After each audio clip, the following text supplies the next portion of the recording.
Sri TV நேயர்களுக்கு வணக்கம். தேர்தலுக்கு பிந்தைய கருத்து கணிப்பு கோட்டையை பிடிக்கப் போவது யார் நிகழ்ச்சியில மீண்டும் சந்திக்கிறோம். திருவண்ணாமலை மாவட்டத்தில் இருக்கக்கூடிய ஒவ்வொரு சட்டமன்ற தொகுதியாக பார்த்துட்டு வரோம். அந்த வகையில கீழ்பெண்ணாத்தூர் சட்டமன்ற தொகுதியுடைய தேர்தலுக்கு பிந்தைய கருத்து கணிப்பு பார்க்குறோம். 2026 தேர்தலில் பிச்சாண்டி திமுக கட்சியின் சார்பாக போட்டியிடுகிறார். ராமச்சந்திரன் அதிமுக கட்சியின் சார்பாகவும், லோகநாதன் நாம் தமிழர் கட்சியின் சார்பாகவும், ராஜா தாவேகா கட்சியின் சார்பாக போட்டிடுறாங்க.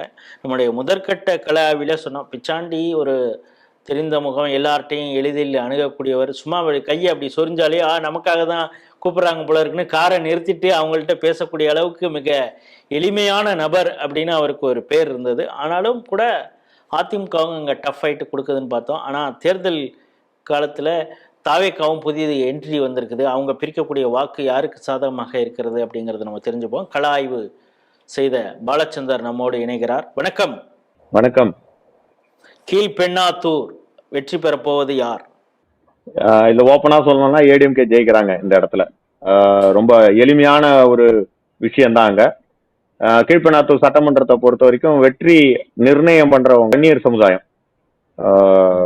அதுலயே கிட்டத்தட்ட ஒரு 35% வாக்குகளை ராமச்சந்திரன் அவர் வாங்குறாரு. ஏன்னா அவர் வன்னியர் சமுதாயத்தை சேர்ந்தவர். பிச்சாண்டி அவங்க நாயுடு சமுதாயத்தை சேர்ந்தவங்க. அதுக்கு அடுத்து இருக்கக்கூடிய பட்டியலின சமுதாயத்திலையும் எப்பயுமே திமுகவுக்கு போவோம். இந்த முறை அதுல கொஞ்சம் மிகப்பெரிய அளவுல விரிசல் விழுகும் அப்படின்னு நம்ம எதிர்பார்த்தது தான்.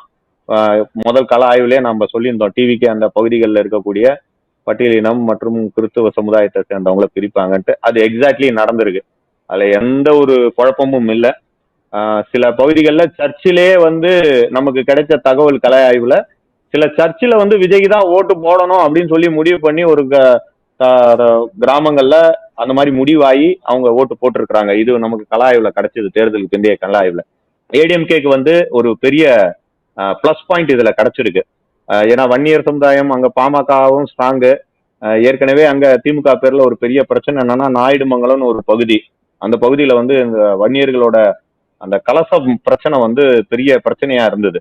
அதை திமுக அகற்றிட்டாங்க அப்படின்னு சொல்லிட்டு பஸ் ஸ்டாண்ட்ல இருந்ததை. ஸோ அதை பாத்தீங்கன்னா மறுபடியும் கொண்டு வரேன் அந்த மாதிரி விஷயங்கள், அதை செயல்படுத்துறோம். மறுபடியும் அந்த கலசம் வைக்கிறதுக்கான சூழ்நிலை, அந்த மாதிரி பிரச்சனை வராம இருக்கிறது, ஜாதி ரீதியான பிரச்சனைகள், இது எல்லாத்தையும் வேட்பாளர் கவர் பண்ணியிருந்தார். ஏடிஎம்கே வேட்பாளர், இன்னும் சொல்ல போனா அவர் கிழக்கு மாவட்ட செயலாளர் ஏடிஎம்கேல. ஏற்கனவே மினிஸ்டரா இருந்த ஒரு பால்வளத்துறை அமைச்சரா இருந்தவர் ஜெயலலிதா அம்மா பீரியட்ல. அதனால ஒரு பயங்கர அனுபவம் இருந்ததுனால அந்த அனுபவத்தை அவருங்க களத்துல ஏடிஎம்கே கூட்டணி காட்டாங்க. எல்லா விஷயத்திலையும் நீங்க பணம் எல்லாமே சொல்லலாம். ஸோ அது பாத்தீங்கன்னா ஏடிஎம்கே கூட்டணிக்கு ஒரு மிகப்பெரிய பிளஸ்ஸா கொடுத்தது. ரெண்டாவது விஷயம், திமுக பேர்ல இருக்கக்கூடிய அதிருப்தி ஓட்டுகளை திட்டமிட்டு அவங்க அறுவடை செய்திருக்கிறார்கள் களத்துல. குறிப்பா கிராம பகுதிகளில் இப்ப திருவண்ணாமலையில பாத்தீங்கன்னா என்டிஏ கூட்டணியில அது ஒரு மைனஸ் இருந்தது. அப்ப கூட சில பகுதிகள், சில கம்யூனிட்டி ஓட்டெல்லாம் மொத்தமா அறுவடை பண்ணியிருக்காங்க. ஆனா பெண்ணாத்தூர்ல திமுக பேர்ல இருக்கக்கூடிய அந்த வெறுப்பை அழகா அறுவடை பண்ணியிருக்காங்க. அதனால ஏடிஎம்கே அந்த இடத்துல பிளஸ் பாயிண்ட்ல வருது. ஏடிஎம்கே எனக்கு தெரிஞ்சு ஒரு 42% வாக்குகளை பெற்று வெற்றி பெறும். டிஎம்கே ஒரு 35% வாக்குகள் பெறும். டிவிகே வழக்கம் போல ஒரு 15 16% அதை அவங்க அந்த பட்டியலின சமுதாய மக்கள், கிறிஸ்துவர்கள், ஸோ இந்த பகுதிகளில் பண்ணலாம். இதுல முதல் தலைமுறை ஓட்டர்ஸ் அவங்க அதிகமா கவர் பண்ணியிருக்காங்க. நாம் தமிழரும் ஒரு 7-8% வாக்குகளை அங்க இது பண்ணுவாங்க. ஏன்னா அங்க அந்த நந்தன் கால்வாய் பிரச்சனை ரொம்ப நாளா இருக்கு. அதை நாம் தமிழர் எடுத்து நிறைய போராட்டங்கள் பண்ணாதனால கிராம பகுதிகளில் நாம் தமிழருக்கு கொஞ்சம் அந்த சட்டமன்றத்துல கொஞ்சம் ஓட்டுகள் அதிகமா விழறதுக்கு வாய்ப்பு உண்டு. ஸோ களம் டிஎம்கே ஏடிஎம்கேன்னு இருந்தாலும் ஏடிஎம்கே ஒரு 42-45% வாக்குகளை பெற்று இந்த இடத்துல வெற்றி பெறுவதற்கான வாய்ப்புகள் அதிகம், பிரகாசமாவே இருக்கு. கீழ்பெண்ணாத்தூர் சட்டமன்றத்தை பொறுத்த வரைக்கும் ரொம்ப பிரகாசமா இருக்கு ஏடிஎம்கேவோட. திருவண்ணாமலை மாவட்டம் கீழ்பெண்ணாத்தூர் சட்டமன்ற தொகுதியுடைய தேர்தலுக்கு பிந்தைய கருத்து கணிப்பை தான் பார்க்குறோம். அதிமுகவின் ராமச்சந்திரன் இந்த தொகுதியிலே வெற்றி பெறுவதற்கான வாய்ப்பு அதிக அளவிலே இருக்கிறது. காரணம், திமுகவில் உட்கட்சி பிரச்சனை ஒன்று, அங்கு வெற்றியை நிர்ணயிக்கக்கூடியது வன்னியர் சமுதாயம்.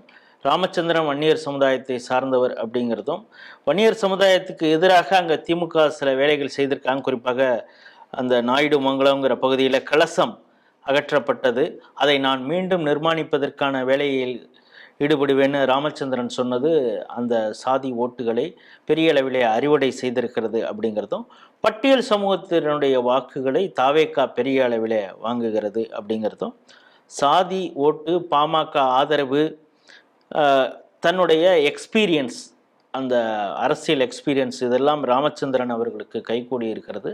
அதிமுக இங்கு வெற்றி பெறுகிறது. பிச்சாண்டி பின்னடைவை சந்திக்கிறார் கீழ்பெண்ணாத்தூரில். வேறொரு சட்டமன்ற தொகுதியில் சந்திப்போம். நன்றி, வணக்கம்.